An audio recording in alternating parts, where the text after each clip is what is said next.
우리가 이제 성경에서 사도 바울 하면은 사도 바울은 한 교회에 오래 머물면서 목회하신 그런 이 담임 목회자는 아니십니다.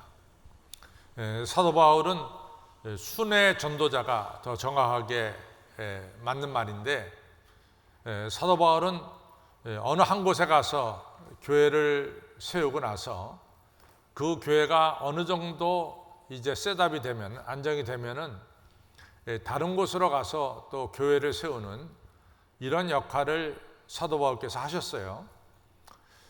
그래서 이제 사도 바울을 보면은 사도 바울이 가장 오래 머문 교회가 에베소 교회에 머뭅니다. 에베소 교회에서 약 3년 동안을 사도 바울이 목회하셨고, 그 다음에 오래 머문 교회는 이제 예를 들어서 고린도 교회예요. 고린도 교회는 한 1년 반 정도 머물렀어요. 우리가 데살로니가 교회 굉장히 유명한데, 실제로 데살로니가 교회는 사도 바울이 한 달 정도 머무시지 않았나 이래 생각이 됩니다. 이 정도로 사도 바울은 어느 정도 교회가 세워지면 또 다른 지역으로 옮기고 하는 이러한 역할을 하셨죠. 근데 사도 바울이 이제 고린도 교회 가서 복음을 전할 때 굉장히 어려웠어요. 이제 사방으로 이같이 위협과 핍박이 사도 바울에게 있었죠. 그래서 사도 바울이 너무 힘들어할 때 사도행전 18장에 보면은 주님께서 이 밤중에 사도 바울에게 나타나서 너 두려워하지 말아라. 담대하게 고린도에서 복음을 전하라. 너를 협조할 사람을 내가 많이 고린도에 두었다라고 특별히 예수님께서 나타나서 말씀하실 정도로 사도 바울이 고린도 교회를 힘들게 교회를 세워나갔습니다. 그래서 한 1년 반 정도 됐을 때 고린도 교회가 이제 교회다운 모습이 됐고, 어느 정도 교회가 되었을 때 사도 바울이 고린도를 떠나서 그 다음에 에베소에 가게 됩니다. 그래서 에베소에서 이제 한 3년 머물게 되죠. 그런데 이제 사도 바울이 에베소에 왔을 때 고린도 교회가 문제가 생겼어요. 사도 바울이 떠나면은 그 다음에 이제 순회 전도자가 이 고린도에 와서 복음을 전하게 되죠. 그러면서 이제 순회 전도자들이 이 몇 명 다녀가면서 교회가 상당히 어려워졌어요. 그래서 고린도전서를 펼쳐보면은 사도 바울이 고린도 교회 어려운 문제를 다루고 있습니다. 첫째는 고린도 교회가 하나가 되지 못하고 갈라졌습니다. 그래서 뭐 바울파다, 아볼로파다, 베드로파다, 그리스도파다 이러면서 교회가 갈라졌습니다. 또 하나는 교회 내에 이 아버지의 후처, 계모를 건드리는 사람이 이 교회 지도자가 됐어요. 그런 문제가 또 있었고, 세 번째로는 교회 내에서 일어나는 이 크고 작은 문제를 세상 법정으로 자꾸만 가져가는 이런 일들이 이 세 번째로 또 생겼어요.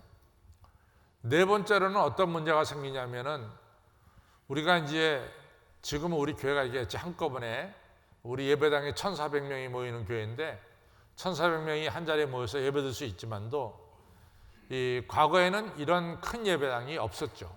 그래갖고 되게 가정집에서 예배를 드렸는데 안방, 둘째 방, 셋째 방 이렇게 방이 나눠져 있을 거 아니에요.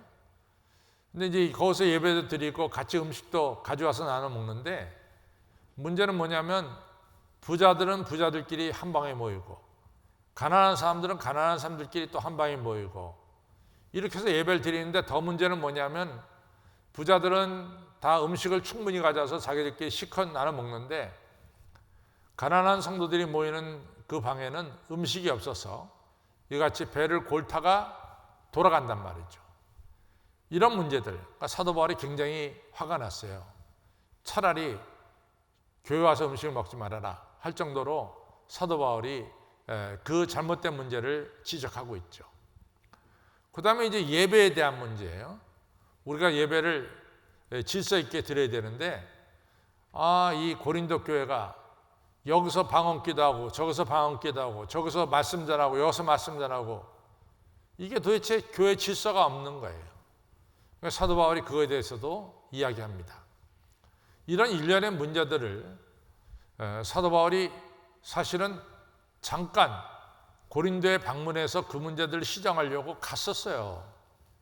갔는데 고린도 내에서 한 두세 명 정도가 사도 바울에게 심하게 반발을 했습니다.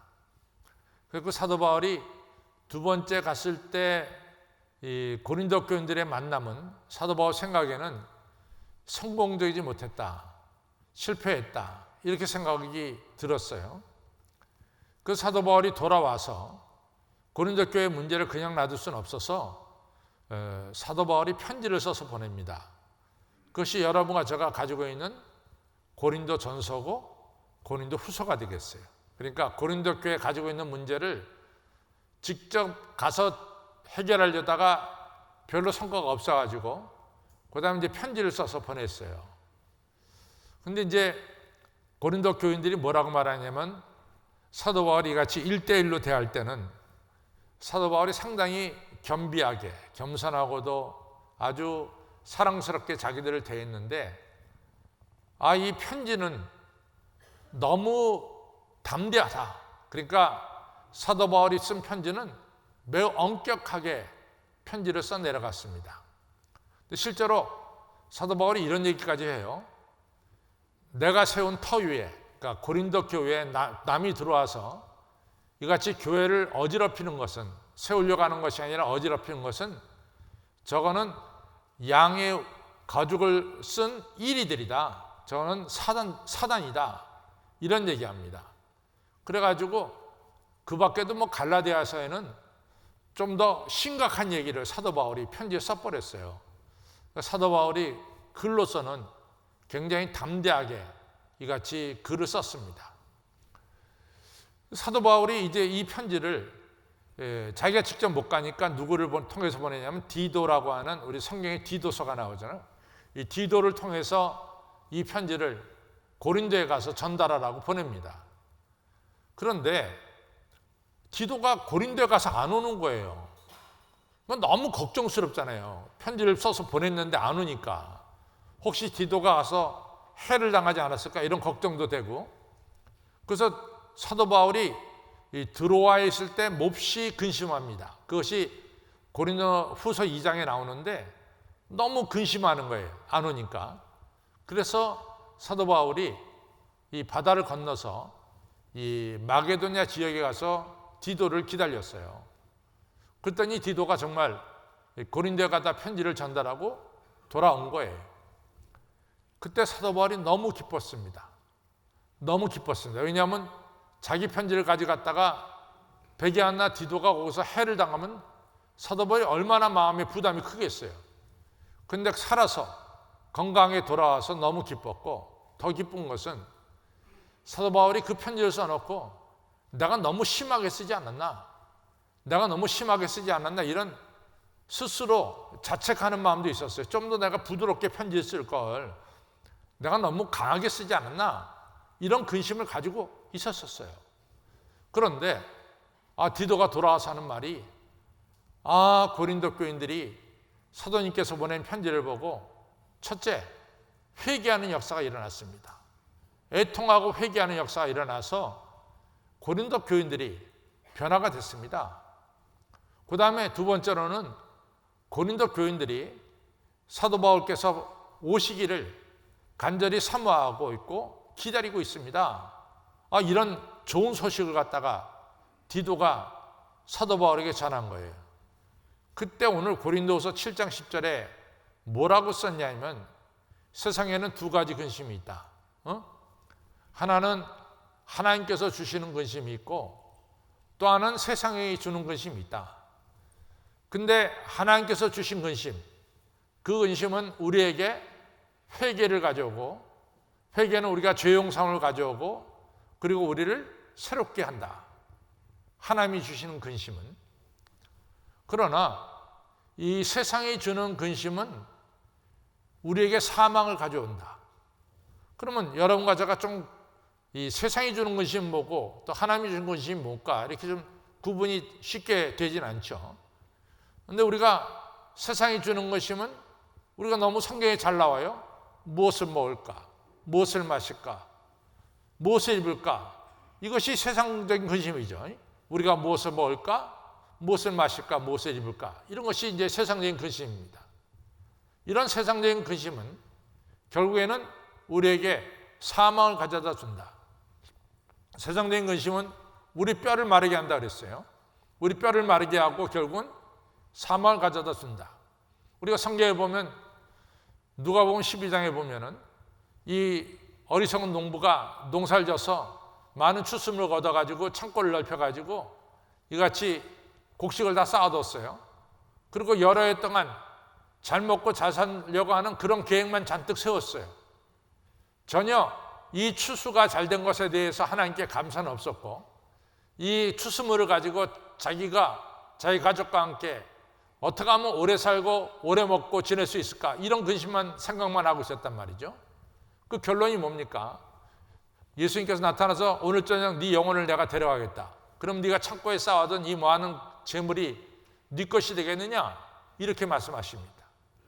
또 누가복음 16장에 보면은 이 엄청난 부자는 매같이 이같이 비단 옷을 입고 잔치 벌이면서 지냅니다. 바로 문 앞에 거지 나사라고 있는데도 쳐다도 안 봐요. 그러면서 얼마나 세상에서 쾌락을 누리며 살까, 이것만 생각하다가 지내는 거예요. 결론은 뭡니까?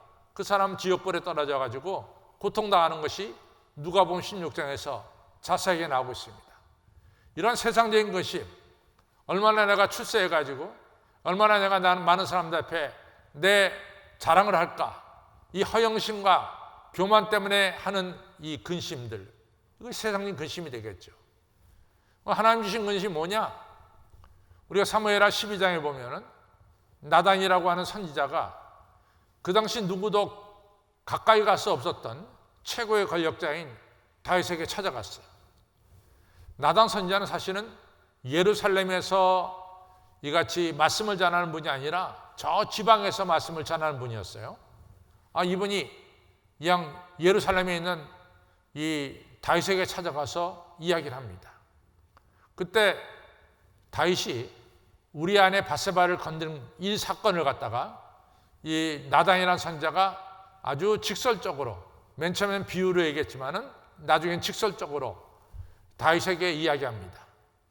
다윗은 사실은 그것은 완전 범죄라고 생각했어요. 누구도 모른다고 생각했어요. 그런데 그걸 갖다가 시골에 있는 이 예언자가 알고선 자기에게 말할 때 다시 마음에 근심이 너무 컸습니다. 야, 이게 어떻게 됐지? 이런 근심과 걱정을 하게 됐죠. 그런데 다윗은 그런 근심이 다윗이 회개하게끔 만들었습니다. 다시 회개합니다. 그리고 하나님 앞에 잘못했다고 빕니다. 그때 하나님께서 뭐라고 말씀하냐면 네가 회개했기 때문에 내가 너를 죽이지 않겠다. 그래서 다윗이 그때 죽지 않습니다. 그 다음에 또 우리가 아는 대로 사도행전 2장에 보면은 오순절 날이라고 유대인들이, 흩어진 유대인들이 예루살렘에 모였어요. 그때 사도 베드로가 이야기합니다. 여러분들 아세요? 여러분들이 하나님께서 약속하신 예수 그리스도를, 하나님의 아들 예수 그리스도를 우리에게 보냈는데, 여러분들이 그 예수님 죄 없는 사람을 이방인 손에, 빌라도 손에 넘겨서 예수님을 십자가에 달려 죽게 했습니다. 하나님의 아들을 죽인 장모인들이 바로 여러분들입니다 말이에요. 그때 말이죠, 예루살렘 모여든 유대인들이 자기들의 죄를 깨닫기 시작했어요. 가슴을 치면서 어찌할까 하면서 근심하기 시작했어요. 이런 근심들은 다 뭡니까? 하나님이 주시는 근심이죠. 그래서 그 근심을 가지고 이 예루살렘 모인 사람들이 어떻게 하면 되겠습니까? 그때 사도 베드로가 말하기를 여러분들 먼저 회개하십시오. 그리고 세례 받으십시오. 그리고 나서 성령을 선물로 받게 될 것입니다. 그것이 바로 오순절 성령님의 역사예요. 이처럼 여러분과 제가 이 땅을 살아갈 때 근심 없이 살아간다, 그런 일 없어요. 여러분과 제가 다 근심이 있습니다. 걱정 없이 살아간다. 왜 걱정이 없겠어요? 걱정이 있습니다.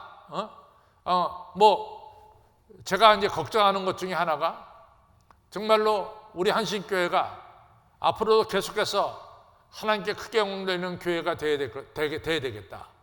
그럼 앞으로 이같이 어떤 교회로 나갈 것인가? 또 뭐 우리 교회 가지고 있는 이 부채를 어느 정도 내가 줄여야 되겠는데 어떻게 하면 줄일까? 이런 근심과 걱정이 있죠. 이런 근심과 걱정은 하나님 주신 근심과 걱정이에요. 내가 어떻게 잘 먹고 잘 살겠다는 걱정이 아니라 하나님의 교회가 어떻게 하면 더 건강하게 더 열심으로 선교하면서 나가는 교회가 되어야 될까? 이런 걱정이죠. 그러나 행여나 여러분과 저가 무엇을 입을까? 무엇을 마실까? 무엇을 먹을까? 맨날 세속적인 걱정만 하고 그런 걱정만 하면은 그것은 별로 그렇게 합당한 걱정이 아니죠. 그래서 오늘은 우리가 정말로 하나님께서 기뻐하시는 이 두려움은 뭐고 또 전혀 하나님께서 기뻐하지 않는 두려움은 뭘까?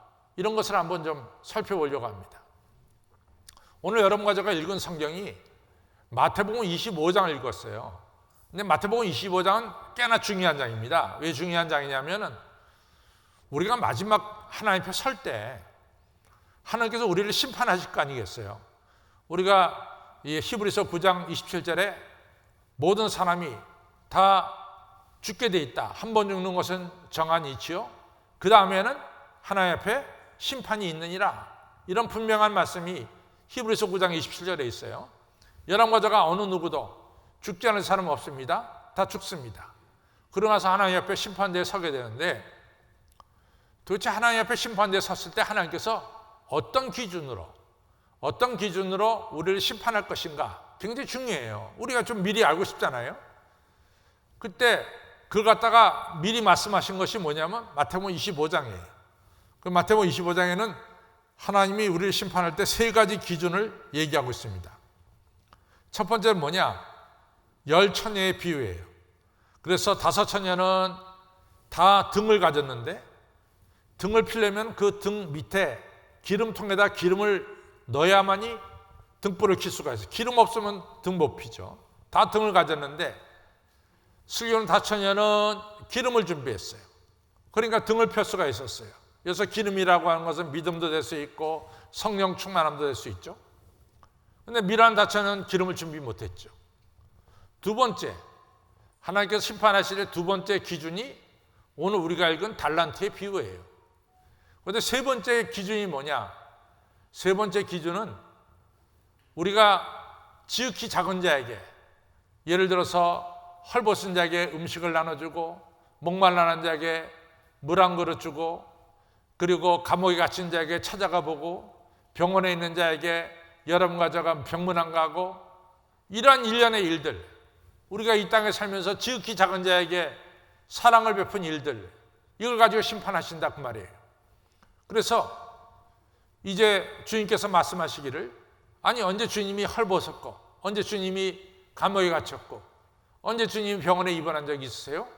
그때 예수님 말씀하시기를 우리들 주변에 지극히 작은 한 사람에게 한 것이 바로 곧 나에게 한 것이다, 이렇게 말씀하신 것을 우리가 성경에서 볼 수가 있습니다. 그러니까 하나님이 마지막에 심판하시는 이게 세 번째 기준이고, 두 번째 기준은 뭐냐? 이 달란트의 비예요. 우리 사람들마다 다 사명이 있어요. 어떤 분들에게는 5달란트의 사명을 주고 어떤 분은 2달란트의 사명을 주고 어떤 분은 1달란트의 사명을 줬어요. 어떤 사람에게는 집안 살림이 큰 것을 맡긴 분도 있고 어떤 분에게는 집안 살림이 중간 정도 맡긴 분도 있고 어떤 사람에게는 집안 살림이 단촐한 것을 맡긴 분도 있어요. 다 집안 살림의 규모가 다 일정하진 않습니다. 다 집안 살림의 규모가 크고 작고 다 구분이 되어 있는 거죠. 그런데 큰 살림을 맡긴 사람, 중간 살림 맡긴 사람, 5달란트, 2달란트 받은 사람은 나가서 즉시로 일해서 배를 빌려놨어요. 배를 5달란트는 5달란트, 2달란트, 2달란트를 빌려놨어요. 이 사람이 주인에게 와서, 주인이 왔을 때, 아유 주인님이 주신 5달란트 가지고 제가 LA에서 5달란트 남겼습니다. 2달란트 남겼습니다. 주인이 얘기하죠. 착하고 충성된 영아, 네가 작은 일에 충성했으니까 내 큰 것으로 내게 맡기겠다. 너 오늘 나와 함께 이같이 잔치 자리에 들어가게 될 것이다. 축복하시는 거예요. 근데 한 달란트 받은 자는 그거 가지고 나가서 일하지 않고 그냥 땅속에 숨겨버렸어요. 땅속에 숨겨버렸어요. 그 주인이 찾아왔을 때 한 달란트 받은 자는 그걸 가지고 주인 앞에 갑니다. 주인은 매우 엄한 분이 아닙니까? 이거 갖다가 영어로 뭐라고 말했냐면 hard. 우리가 hard가 딱딱하다는 거 아니에요? hard. 당신은 하드맨입니다. 딱딱한 사람입니다. 그 당신은 어떤 분이냐면은 씨도 심지 않은 데서 열매를 거두시는 분이고, 굉장히 말이 이상해요. 주인한테 말하기를 주인님은 씨도 심지 않은 데서 과실을 열매를 거두시는 분이고, 남이 다 흩어진 곡식을 모아놨을 때 당신은 모아놓는 일에 관여도 안 하고 다 모아놨을 때 그때 곡식을 퍼가는 분이 아닙니까? 당신은 굉장히 엄한 분, 이 하드맨임을 내가 알기 때문에 당신의 것을 건드려서는 안 되겠다. 이건 그대로 보존시켜야 되겠다. 이런 생각을 가지고 나는 당신의 것을 땅속에 숨겨뒀다 그대로 가지고 왔습니다. 이렇게 대답하는 거예요. 주인이 굉장히 마음이 불편했어요. 네가 나를 그렇게 하드맨, 엄한 사람으로 알았냐? 그러면 내 것을 은행에 갖다 넣어서 은행 이자라도 받아가지고 나한테 왔어야 되는 게 아니야 말이야. 어떻게 너는 아무것도 안 하고 말이야. 그대로 가져왔냐 말이지. 그때 주인이 하는 말이 있어요. 이 악하고 게으른 종아, 너는 있는 것까지 빼앗기리라. 종을 시켜 저 한 달란트 빼서 10달란트인데 줘라. 한 달란트 가진 거 뺏겼어요. 그리고 바깥 어두운 데 나가서 슬피 울며 이를 갈미 있으리라. 첫째는 이 한 달란트 받은 자가 주인을 갖다가 두려워한 것은 사실이야. 그렇죠. 두려워했기 때문에 주인 것을 건드리지 못한 거야. 두려운 건 사실이야. 어떤 두려움이냐? 주인에 대해서 주인은 매우 엄한 분, 사랑도 없고 남의 것을 쌓아놓으면 착취해가는 분, 회사로 말하면 악한 사장, 그냥 노동자의 피와 땀을 빼앗아가는, 혼자만 독식을 차지하는 이런 사장으로 이 한 달란트 가진 사람은 주인을 생각했다 그 말이에요. 그래서 뭐라고 말하냐면은 씨앗을 심지도 않았는데 열매를 거둬가고, 손 하나 까딱하지 않고 남이 다 모아놓으면 그때 챙기고, 그런 사람인 줄 이렇게 얘기하고 있잖아요. 그것은 주인을 100% 오해한 거죠. 100% 오해한 거죠. 하나님은 어떤 분입니까? 자기 아들 독생자 예수를 여러분과 저를 위해 주셨어요. 물과 피를 아낌없이 주셨습니다. 고린도서 8장 9절에 뭐라고 말씀해요? 부유하신 예수님께서 가난하게 되시면 그 이유가 뭐예요? 여러분과 저를 부유케 합니다. 우리를 부유케 하려고 부유하신 예수님께서 하늘보좌를 버리시고 낮고 천한 이 땅에 오셔서 여러분과 저에게 부유한 삶, 복된 삶을 살도록 오셨어요.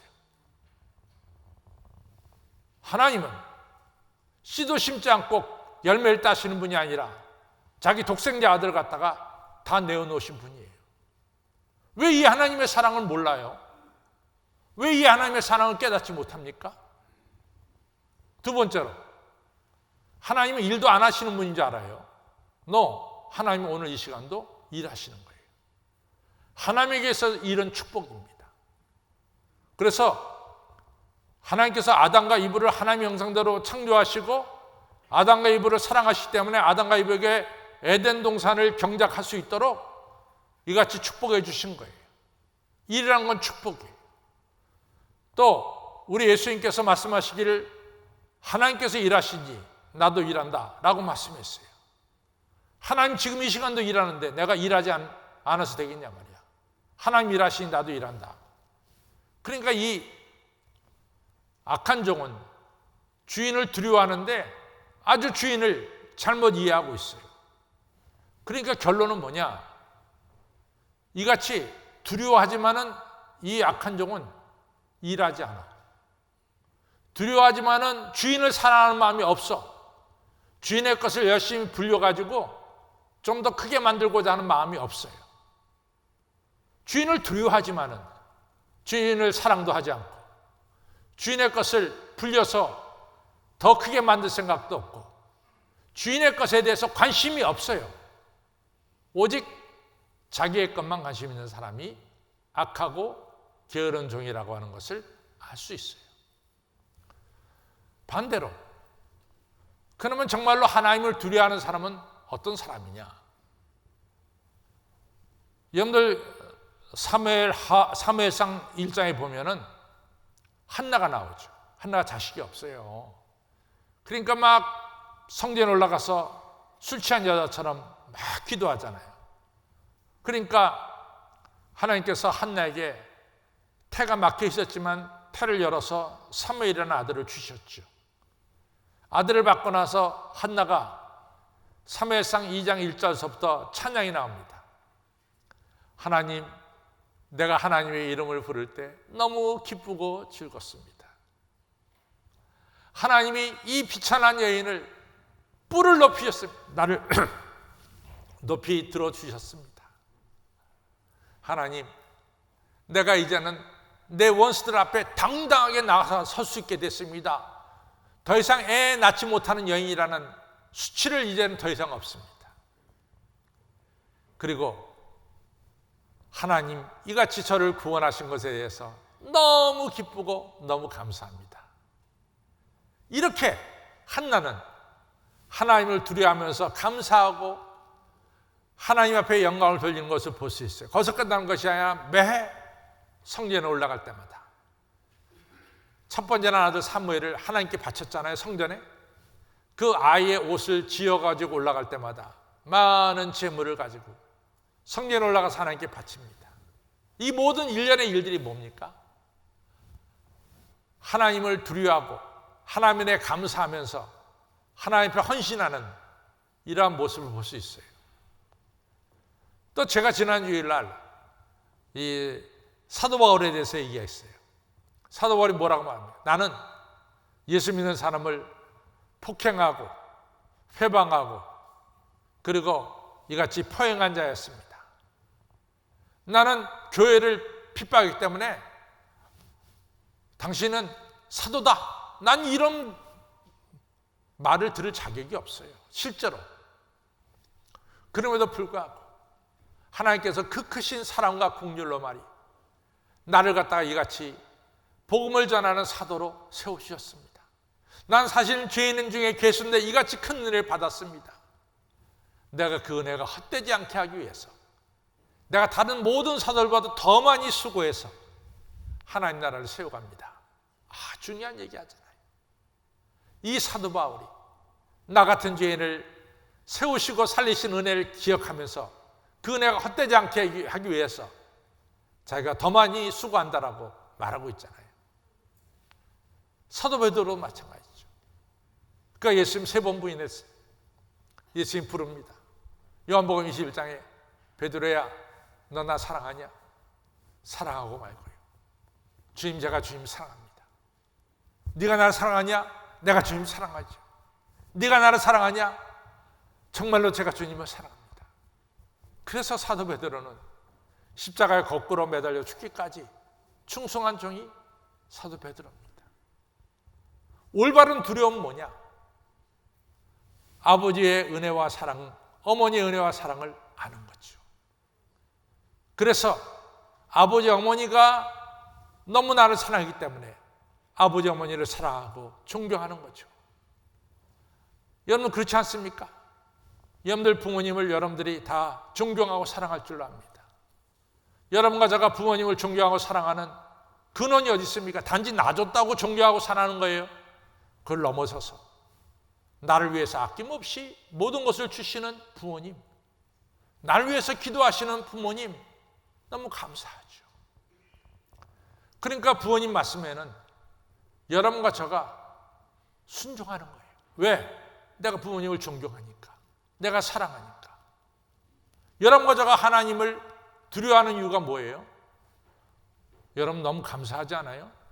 우리가 2021년 코로나 바이러스 이 시대 6개월을 잘 지냈어요. 오늘 건강한 모습으로 이 자리에 왔습니다. 여러분과 저는 하나님 말씀에 불순종할 이유가 없는 거예요. 너무 감사하니까. 지난 6월 15일 날 신학 심포지엄도 굉장한 생각을 많이 했죠. 할까 말까 할까 말까 말이지. 이것도 100에 하나 해가지고 100에 하나 만약에 코로나 바이러스가 한식교회에서 발언이 됐다. 야, 그 큰 부담을 내가 어떻게 안고 갈 것인가. 뭐 여러 가지 걱정이 많았어요. 그러나 우리가 최대한 방역 지침을 지키면서 하면은 이 좋은 일이니까 좋은 결과가 나오지 않을까. 이런 생각을 가지고 우리가 준비해서 한 거죠. 다 편안하게. 정말 하나님께 감사하죠. 너무 하나님께 감사하죠. 그 밖에도 일일이 말 안 해도 지난 6개월 동안 우리 안에 일어났던 여러 가지 일들 속에서 하나님의 은혜와 사랑이 너무나 커요. 그러니까 여러분과 저는 당연히 여러분과 저를 사랑하시고 인도하시고 축복하신 하나님께 감사해야 될 줄로 믿습니다. 이것이 두려워하는 마음이에요.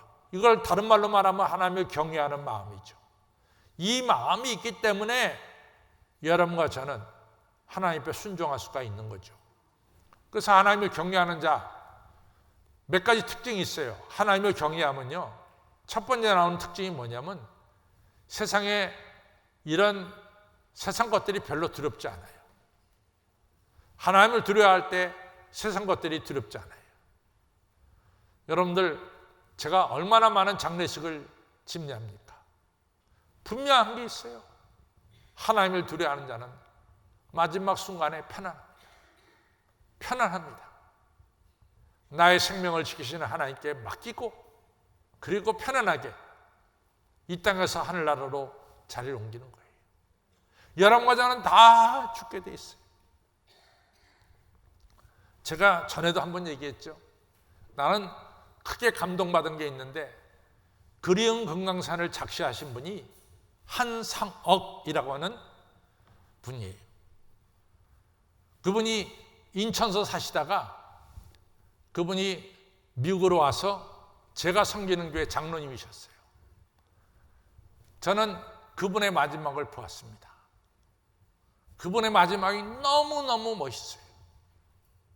그분이 마지막 돌아가실 텐데, 제가 이제 마지막 예배를 드리고 끝냈는데, 이분이 먼저 아들한테, 근데 아들은 이분 부부가 아기를 못 낳아서 아들을 입양한 아들이에요. 이 아들 내가 있을 때, 얘야 내가 너한테 너무 잘못한 게 많다, 미안하다.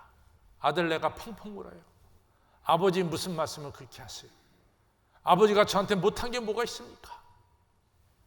그 다음에 부인 권사님이 쓰셨는데, 여보 내가 당신한테 못한 게 많아, 미안해. 부인 권사님 당신이 나한테 못한 게 뭐 있냐고. 막 부인도 울어. 젊은 목사에 내가 30대, 그분은 저보다 한 40년, 45년 위에요. 그분이 30대 목사님, 젊은 목사한테, 목사님 제가 목사님을 제대로 섬기지 못해서 미안합니다. 뭘 저를 잘못 섬겼어요? 장로님 무슨 그런 말씀 하십니까? 그랬더니 이분이, 여보 내가 좀 추운데 이불을 갖다가 좀 가슴까지 올려달라 그래요. 부인이 이불을 가슴까지 올렸어요. 그러고 돌아가셨어. 그러고 하늘나라 가셨다. 제가 옆에서 그걸 보면서, 야, 저런 죽음을 우리가 가져야 되지 않을까. 너무 편안한 거야. 여러분들 그리운 금강산 아시잖아. 그때는 이분이, 우리나라가 그래도 법이 좋아가지고 그리운 금강산 누가 한 곡 부르잖아요. KBS에 나오잖아. 그럼 돈이 모여가지고 미국으로 오는 거야. 그 이분이 넉넉하게 살았어요. 그때는 한창 그리운 금강산이 많이 물려 퍼져가지고. 여러분, 하나님을 두려워하면 세상 게 두렵지가 않아. 그게 첫 번째야. 두 번째, 하나님을 두려워하면요, 여러분과 저는 이같이 악을 이길 수가 있어요. 출애굽기 20장에 보면은 하나님의 영광이 나타나는데 어마어마하게 나타나. 그러니까 뭐라고 출애굽기 20장 1절에 말씀하냐면, 이같이 하나님께서 영광이 어마어마하게 나타나는 이유는 하나님의 백성들이 하나님을 두려워함으로 죄를 짓지 않게 하려 함이라 라고 말해요. 하나님의 두려움을 믿는 자는 죄를 짓지 않아. 출애굽기 1장 17절에 애굽 왕 바로가 말이지, 야, 히브리 여자가 나면은, 애기 나면 남자애는 모조리 죽여. 정말 그 당시 산파는 별거 없었는데 시브라 부하한테 그래 얘기했어요. 시브라 부하가 안 죽여. 왜 안 죽여? 얘기가 납니다. 이 산파들이 하나님을 두려워함으로 바로의 명을 어겼더라. 하나님을 두려워하기 때문에 사람을 죽이는 일을 행하지 않는 거죠. 여러분, 하나님을 두려워하는 자는 어느 면에서든지 정직하게 살아. 느헤미야가 아닥사스다 왕 때 비서실장이었어. 자기 나라가 너무 험하게 되니까 이 비서실장 자리에서 자기를 예루살렘 총독으로 보내달라 그래요. 지방정부로 보내달래. 대개 지방정부에서 중앙정부로 오는 게 출세인데, 이 사람은 중앙정부에서 일부러 지방정부로 보내달라는 거예요. 왜? 자기 예루살렘 성곽이 다 무너졌기 때문에 그것을 다시 쌓아야 되겠다 이거죠. 그때 느헤미야 5장 5절에 보면 이런 말씀이 나와요. 내 전임 총독들은 많은 백성들에게 토색하고 뇌물 받아먹고 그랬지만은 나는 그런 거 하나도 하지 않는다. 나는 정직하게 이 총독 일을 행한다. 왜? 느헤미야는 하나님을 두려워하기 때문에 정직하게 일을 할 수가 있는 거죠. 하나님을 두려워할 때 여러분 하나님 말씀 순종합니다. 노아가 하나님을 두려워했기 때문에 노아는 말이죠, 120년 동안 방주를 만들었어요. 아브라함이 하나님을 경외했기 때문에 아브라함이 창세기 22장에 이삭을 갖다가 모리아산에 바칠 수가 있었어요. 정말로 중요합니다. 여러분과 제가 하나님을 경외할 때요, 전도가 일어나. 전도. 예수님 믿는 여러분과 제가 하나님을 경외하지 않을 때 믿던 사람도 떠나버려. 그러나 여러분과 제가 하나님을 경외할 때 이것이 자연적으로 전도의 역사가 일어난다고요. 제가요, 해외에 가서 어느 교회에서 이 주일날 예배를 드리는데, 야, 그게 엉망이야. 목사님 설교하는데 뭐 교인들이 말이지 이러쿵저러쿵 뒤에서 얘기하고 있고, 제 생각에 내가 2번 다시 이 교회에 오는가 봐라. 내가 2번 다시 이 교회 안 온다. 그런 게 뭐하라가 예배 시간에 수덕수덕 떠들기나 하는 교회 누가 가냐고. 그건 전도를 막는 거야. 그러나 제가 어느 교회 가서 그 교회 갔을 때 전부 다 은혜 받고 아멘하고 이같이 은혜 받는 교회가 있다면 그 다음 주일날 제가 가고 싶을까요, 안 가고 싶을까요? 왜 대답들을 못해? 당연히 가고 싶죠. 당연히. 여러분과 제가 하나님을 경외하며 예배드리는 요 자체 하나만이라도 뭐가 되느냐? 전도의 역사를 일으킬 수가 있다 그 말이요. 얼마나 소중한지 모릅니다. 나중에 여러분들 집에 가서 보세요. 잠언서 22장 4절인가 17절인가 4절인 것 같은데, 4절에 보면은 하나님을 경외하는 자는 하나님께서 물질도 주시고, 두 번째는 영광도 주시고, 세 번째는 장수의 축복을 주신대. 저 따라 하나님을 경외하는 자는 물질의 축복을 받고, 영광의 축복을 받고, 장수의 축복을 받느니라. 잠언 22장 4절. 잠언 22장 4절이에요. 집에 가서 보세요. 아무쪼 여러분들 하나님을 경외하시는 2021년 후반기가 되기를 주님의 이름으로 축원합니다.